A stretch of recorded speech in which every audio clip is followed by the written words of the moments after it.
Hello po sa inyong lahat. Isang magandang umaga po sa inyong lahat. Ngayon po ay 16 ng Hunyo, 2026 anyo at ang oras po ngayon dito sa Los Angeles, California ay alas 6:33 ng umaga. Araw po ngayon ng Martes. At nais ko po mag-vlog mga kababayan, mga minamahal, patungkol po dito sa sinasabi ni Eddie Villanueva sa kanyang anak o advice ni Eddie Villanueva sa kanyang anak: follow God's will, follow your conscience, follow your heart.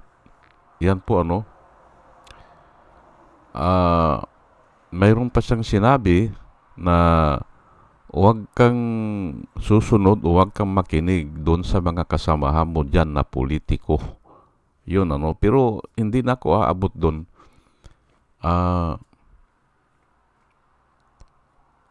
Ito pa ulit-ulit niyang sinasabi, pero nung bandang huli, nawala na yung God's will.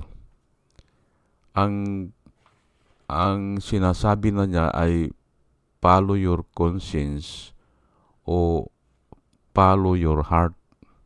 Yun po Nung una, sinabi niya God's will. O kaya ay mas marami ang sinabi niya na follow your conscience, follow your heart, o what is your will, ganun. O kung ano ang gusto mo, yun ang sundin mo. Huwag kang susunod sa mga kasamahan mo. Yun po ay tatalakayin po natin ito. At bihira ko po talakayin itong ganito Bihira. At wala pa akong vlog na tinalakay ko ito na ganyan. Kasi nga bihira mangyari yan At yung iba ayaw nga talakayin kasi siguro hindi sila napapakinggan ko kasi yung mga paliwanag ng iba ay talagang paikot-ikot lang Walang natututunan, o may matutunan man ay maliit lang. Kaya naisipan ko na talakayin ko ito itong sinabi ni Eddie Villanueva para hindi tayo maligaw. Opo. Ang una kong sasabihin dyan ay dapat noon pa niya sinabi yan Dapat noon pa. Noong presidente pa si Duterte, dapat sinabi na niya yan O dapat nagpakita na siya ng salungat siya kay Duterte. Nung sinabi ni Duterte, who is this stupid God?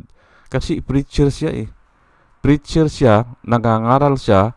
Dapat doon ay hindi lang yung nagbabala siya, kung hindi, kumalas na sila. Opo. Kasi wala nang patutunguhan yan Pag ganun na ang tao, ay simpre ang gagawin yan? Di ba? Wala nang takot sa Diyos. Wala na siyang paggalang sa Diyos. Ano pang gagawin yan? Saan matatakot yan? Sa pulis? Hindi matatakot sa pulis yan.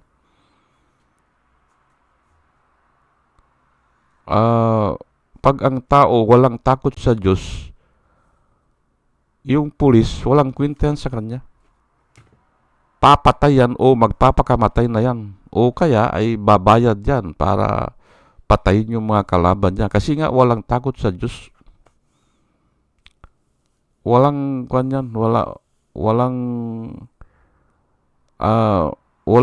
authority sa kanya. Siya ang authority. Ang nasa isip niyan, siya lang ang authority. Ganun po yan. Kasi nga ang Diyos hindi niya ginagalang Hindi siya natatakot The fear of the Lord is the beginning of wisdom. Ay ano ba ang beginning? Ay yun ang kauna-unahan Kailangan yun ang maranasan mo The fear of the Lord is the beginning of wisdom. Kaya wala kang wisdom, wala kang karunungan kung wala kang takot sa Panginoon. Yan po ang kauna-unahang requirement para magkaroon ka ng wisdom. The fear of the Lord is the beginning of wisdom. Ay wala eh. Anong sinabi ko? Dapat noon pa sana yan sinabi ni Eddie Villanueva sa kanyang anak kasi senador yung kanyang anak eh. Hindi ba? Pero anong ginawa nung anak nga? Ay kumampi eh. Hangga itong huli eh. Pero ngayon, nakita nila siguro na wala nang tsansa. Kaya malamang lilipat talaga ng bakod yan eh. O kaya ay noon pa yan alam nila na may ganyan na mangyayari kaya lumilipat na yung iba. Pero ito tatalakay natin yung will. Ano ba ang will? Luke 22 verse 42. Ganito po ang ating mababasa. Itong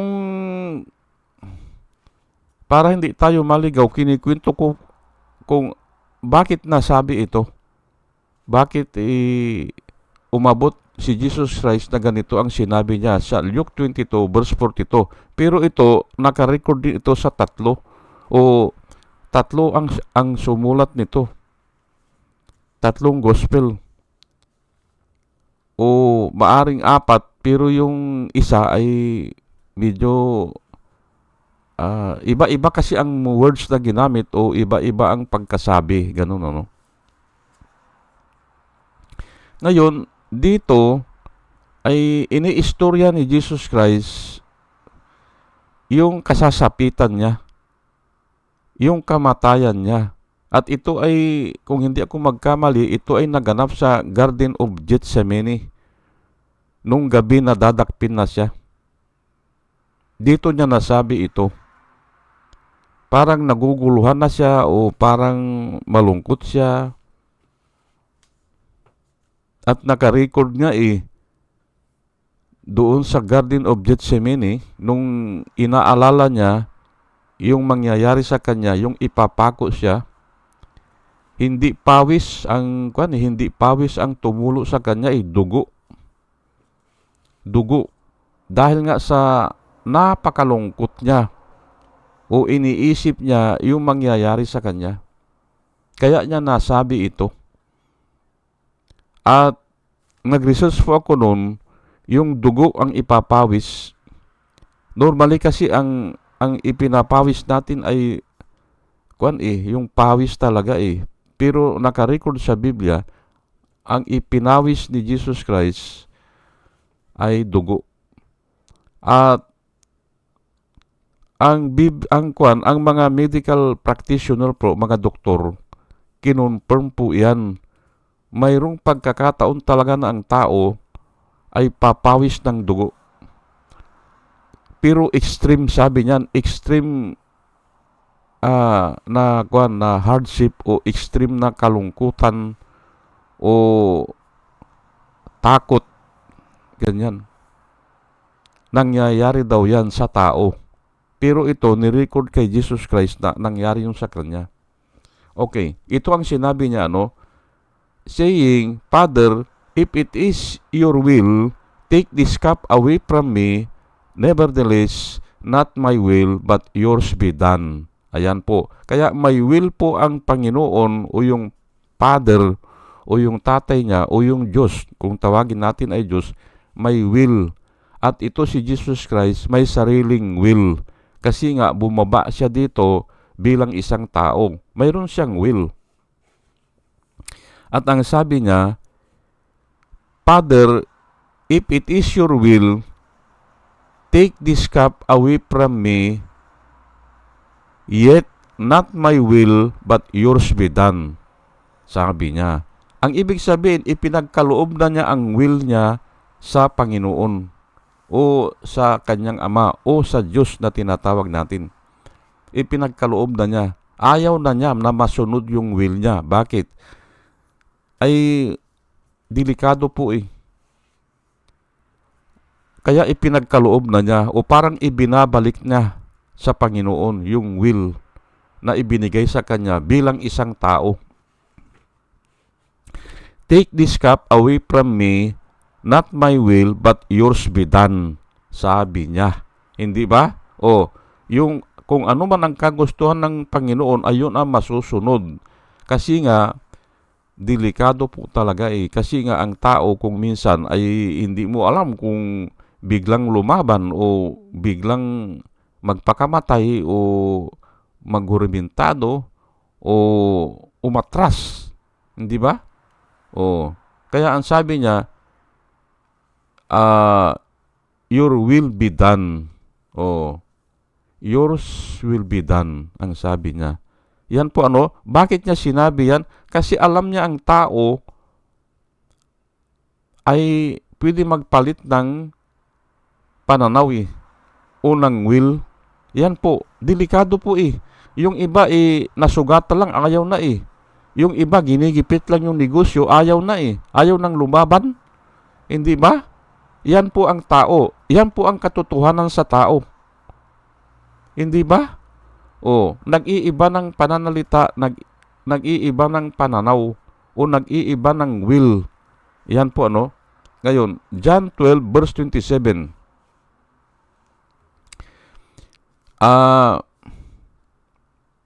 Ito naman ay nangyari ito ay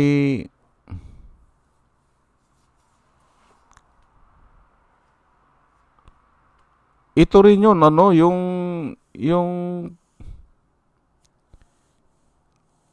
kinikwento niya yung mangyayari sa kanya.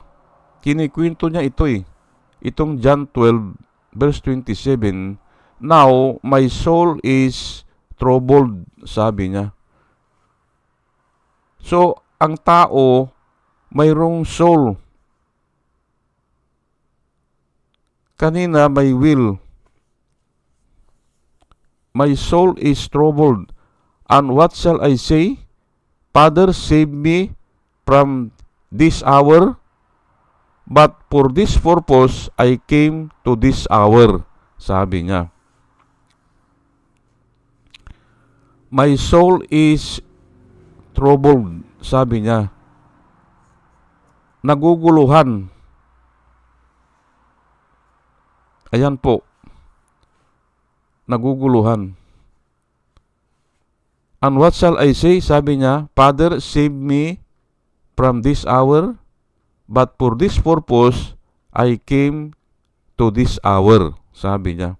So, ang tao po, pag naguguluhan siguro, ang tawag dun sa will ay soul.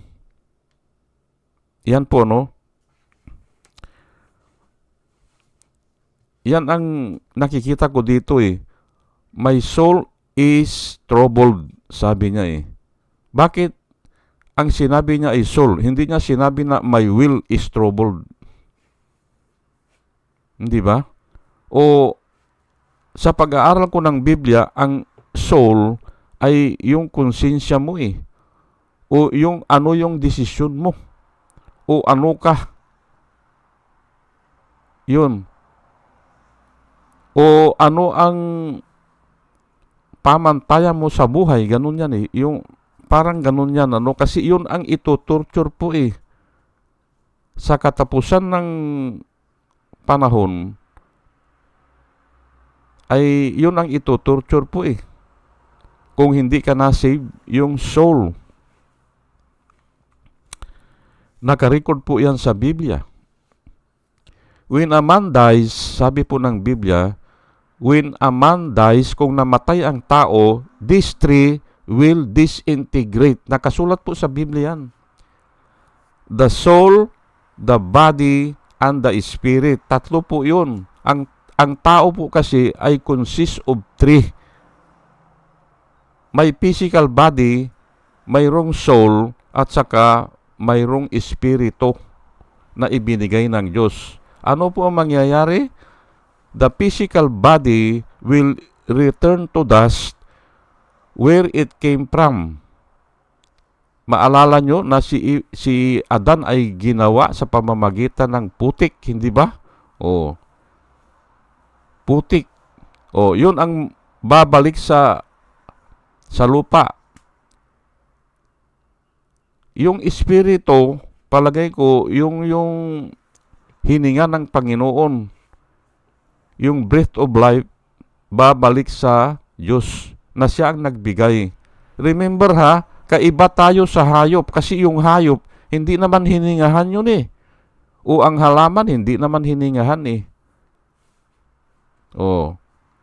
Pero ang natatangi sa tao ay putik yan, tapos hiningahan, ano? O breathe in his nostril, the breath of life. Kaya nagkaroon ng buhay.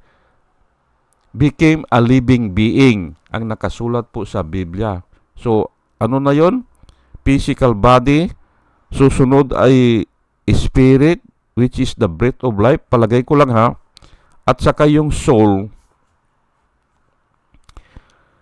When a man dies, yun nga, yung soul will sleep, matutulog, parang natulog lang, sabi ng Biblia, at gigisingin yan sa wakas ng panahon. Gigisingin, bubuhayin yung soul. Ano ba yun? Yun yung konsensya mo eh. O yun yung, siguro, will mo rin yan eh. Ano ba yung nangyari sa'yo? Ano ba yung mga desisyon mo? Yan po eh. Sa palagay ko lang ha, ay ngayon, ay now my soul is in trouble. And what shall I say? Father, save me from this hour. But for this purpose, I came to this hour. Ayan po, no? Para maintindihan natin. Luke 23, verse 46. And when Jesus Christ cried out with a loud voice, he said, Father, into your hands I commit my spirit. Having said this, he breathed his last. Ayan po, no?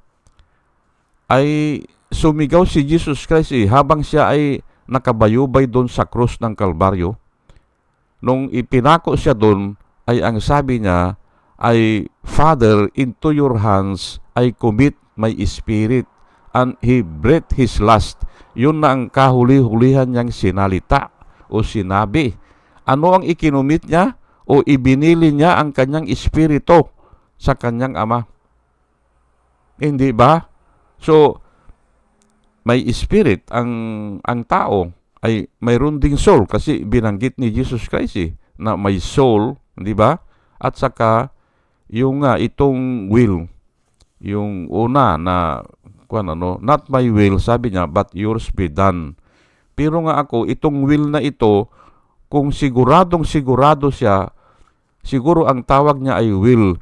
Pero kung naguguluhan siya, ang tawag niya ay soul. Iyan po, no?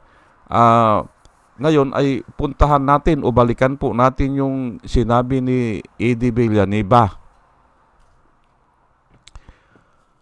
Follow God's will.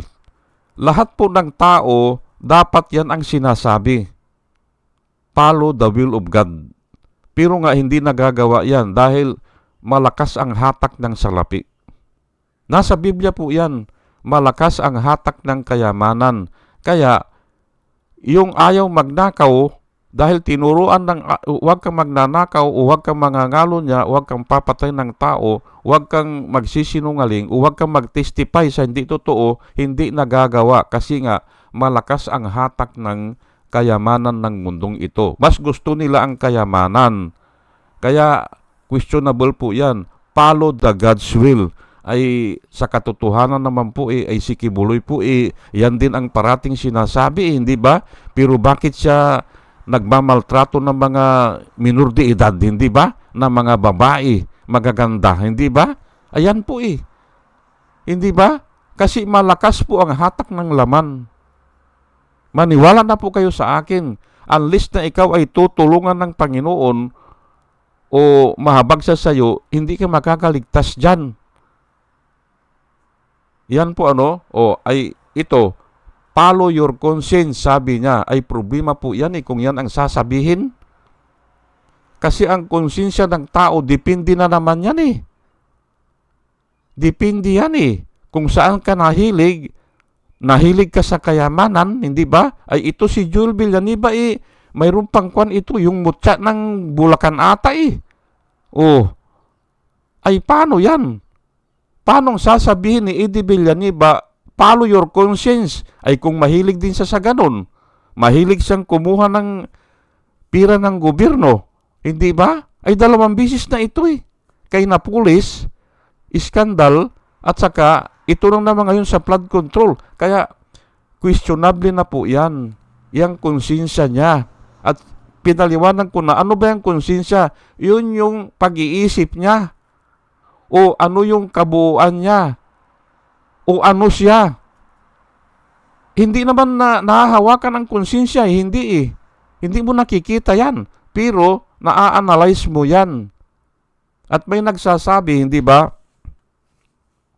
Hindi raw natin alam yung iniisip ng tao o hindi natin alam kung ay hindi po kasi nga pag-aralan mo yung mga salita niya o yung mga style niya, after a while magsasalita siya, alam mo nang ibig niyang sabihin. Ganun po ang tao Pwede mong pag-aralan yung mga ginagawa niya, yung mga salita niya, at makakakonklusyon ka. Yun po pag-aralan mo. Pwede yang sinabi na ay hindi natin alam ano ang iniisip niya o ano ang balak niya o ano ang style niya kasi hindi mo alam yung tao Pero kung 2 o 3 bisis na nanluloko siya, ay iba na po yan. Kabisado mo na yan Hindi ba? Ayan po kaya nga a good name is more to be desired than great riches. Kasi nga, ma-check ka nila ang susunod, follow your heart, ay mas lalo ito. Pero ako, kinoconsider ko ito na halos iisa ito Yung ano ba yung kalooban mo at saka itong konsensya mo, halos iisa po yan. Nagtatalo yan sa'yo, pero kung ano yung desisyon mo, yun ka. Halimbawa, may nag-u-offer sa'yo ng malaking suhol, hindi ba? Susuhulan kanila, ay nagtatalo ka ngayon kung anong gagawin mo. Ngayon, kung ano ang desisyon mo, yun ka. Yun ang kalooban mo o yun ang konsensya mo. Kasi yun ang ito-torture po Yun ang ito-torture, bubuhayin yun ulit Ano ang nangyari sa physical body? Wala. Babalik yan sa kwan sa lupa. Ano ang nangyari sa espiritu, yung breath of life? Babalik sa Panginoon na siya ang nagbigay. Ay ano ngayon ang paparusahan? Yung konsensya mo na hindi po tangible yan. At naniniwala naman kayo siguro kung natulog ka ay pwede kang gisingin, hindi ba? Hindi ba? Kung natutulog ka, pwede kang gisingin. At yun po ang sinasabi ng Biblia. Pag namatay ang tao, para lang natulog. At he will be awakened in the day of judgment. Ayan po Hindi ba? Ano ang sabi ni Eddie Villanueva? Okay na sana yun, yung follow the God's will. At yun po ay sigurado. Pero kailangan alam mo rin o nabasa mo o naipaliwanag sa'yo, pero nga ay hindi na rin ako nagtitiwala dyan Kasi nga ay bakit si Kibuloy, hindi ba? Nangangaral, hindi ba? Pero iba ang ginagawa. Iba bakit ang Iglesia ni Cristo nangangaral din? Nangangaral sila. Pero sa lahat po ng ito sa lahat po ng napapatalsik ng gobyerno, doon sila. Si Marcos, nung napatalsik, aywan ko lang kung binayaran ang Iglesia ni Cristo, na andun sila, pinagtatanggol nila si Marcos. Nung pinatalsik si Irap, Naandun din ang mga iglesia ni Kristo, pinagtatanggol nila si Irap. At nung babawiin ni Irap, sila ang frontrunner, hindi ba? Pero wala rin, hindi ba? Oh, at hindi ko makalimutan si Corona, ganun din. Si Corona, ang mga defender niya, mga iglesia ni Kristo, aywan ko lang kung magkano ang binayad niya. Ayan po, hindi ba? At ngayon, ito na naman si Duterte. Hindi ba kayo nakakahalata? Hindi ba? Bakit ganon? Ay madali sigurong kausapin kasi puno sa puno hindi ba? Kung ilang milyon yan dadalo dyan, o ay sige, bigyan kita ng 10 milyon, padaluhin mo dyan sa Luneta. Pagkatapos dun, wala na. Hinuhubad na nga ang kwan nila eh. Makikita mo pagsakay sa jeep, hindi mo na maintindihan kung iglesia ni Kristo sila eh. Kasi hinuhubad na nila ang mga paraphernalia nila. O ang mga kasuotan nila, ayaw nilang ma-identify. Ayan po kaya nga ay ayan sinabi ko na mali yung follow your conscience. Lalo na kung may record na. May babae, hindi ba? Mutya ng mutya ng Bulacan daw eh. Pinakita, hindi ba? Aywan ko lang kung hanggang saan ang dyan, ang relationship, hindi ba? Huwag na nating alamin yan. Huwag na. Pero nag-uugma-ugma yung mga pinaggagawa. Kaya hindi pwede yan na follow your conscience. Hindi pwede. Kung born again ka talaga, ang parati mong sinasabi ay yung seek the will of God. Parati yan. Araw-araw yan ay nananalangin ka sa Panginoon yan. Araw-araw. Kasi kung ang susundin mo lang ay yung konsensya mo o yung yung follow your heart o yung kalooban mo, mangliligaw ka. Kasi nga malakas ang hatak ng mundong ito. Malakas po. Kaya nga ang sabi ni Jesus Christ ay huwag kang malungkot o huwag kang magulumihanan, sabi niya. Because I have conquered the world, sabi niya eh. Ano ba sinabi niya? Napagtagumpayan ko na ang mundo, sabi niya eh. Let not your heart be troubled. Believe in God. Believe also in me, sabi niya. Sabi niya. Hindi ba? Paniwalaan niyo ako, sabi niya eh. Kasi nga, ako lang nakapagtagumpay dyan eh. Ako lang, sabi niya. Hindi naman ganoon, pero ang sabi niya ay parang kuan niya ay ang tao po hindi madidipit yan eh. Kasi nga ay malakas po ang hatak ng ginto eh. Yan po ang gusto kong sabihin sa inyo. Kaya inuulit ko pero may tumatalakay na dito eh. Ang sabi nung isa, kung ano ang tama, yun ang sundin. Ay ang problema po ay hindi natin alam ano ang tama eh. Hindi natin alam ang reference eh. At kung minsan ang tama na naiisip natin ay ang reference natin ay si congressman eh. Paanong yumaman eh. Ayun. Kaya yun ang gagayahin natin. Ay hindi po pwedeng ganun na ano ang tama. Hindi nga natin alam ang tama. Unless na ang reference natin ay si Jesus Christ. Pati nga Diyos hindi natin kilala eh. Hindi natin kilala ang Diyos. Opo. Ang kilala natin ay yung nakasalamuha o yung bumaba o yung nakausap, yung nahawakan ng mga tao, yung nakita nila o yung nagpaliwanag na nakarecord naman yan sa Biblia, hindi ba? Pero nga ay ayaw paniwalaan pa ng tao, hindi ba? Kaya yan ang nangyayari. Pero ang kuwan ko po dito ay malakas ang hatak ng salapi.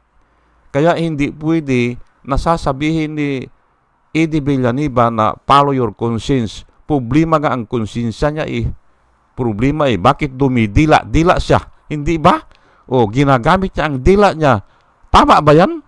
Hindi ba? Kinakantsawan niya ay pero ngayon siguro ay napansin niya na ay simple kung ano ang totoo. Yun ang mananaig dyan eh. Hindi ba?